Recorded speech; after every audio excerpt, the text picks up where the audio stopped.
લોકોની પ્રાથમિક જરૂરિયાતોમાં સૌથી મહત્વનું એટલે કે પાણી. અને જ્યારે આ પાણી વિતરણની વ્યવસ્થામાં કોઈ ખામી સર્જાય ત્યારે સામાન્ય જનતાને ભારે હાલાકીનો સામનો કરવો પડતો હોય છે. હાલમાં જ પાણી વિતરણની આવી જ સમસ્યાઓને લઈને મેયર દ્વારા એક મહત્વની બેઠક બોલાવવામાં આવી હતી. આ બેઠકમાં શું ચર્ચા થઈ અને તંત્ર દ્વારા શું કડક સૂચનાઓ આપવામાં આવી છે? પાણી વિતરણની સમસ્યાઓનો ઝડપથી નિકાલ લાવવા માટે શનિવારે ત્રણેય ઝોનની અલગ અલગ બેઠક યોજવામાં આવી હતી, જેમાં સ્થાનિક કોર્પોરેટરો અને એન્જિનિયરોને સાથે બેસાડીને લોકોની ફરિયાદોનું નિવારણ લાવવા માટેના આદેશો અપાયા છે.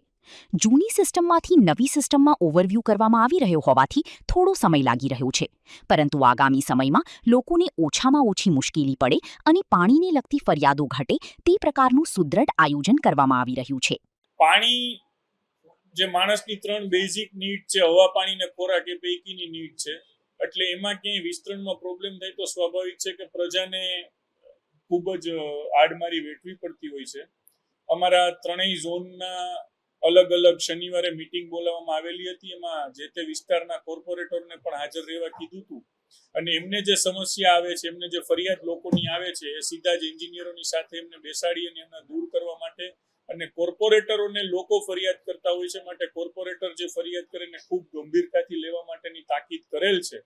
અને જે કોઈ ફરિયાદ આવે એને ખૂબ ઝડપથી નિપટાવવાની એક પ્રક્રિયા શરૂ કરવાની સૂચના અપાયેલ છે. બધું જૂની સિસ્ટમ છે અને નવી સિસ્ટમમાં ઓવરવ્યૂ કરી અને એને ઝડપ પ્રક્રિયા કરવામાં થોડો સમય જે લાગી રહ્યો છે લાગે છે. બાકી ટૂંક સમયમાં લોકોને ઓછામાં ઓછી મુશ્કેલી પડે, ઓછી ફરિયાદો આવે, એ પ્રમાણેની વ્યવસ્થા ગોઠવવાનું આયોજન કરી રહ્યા છે.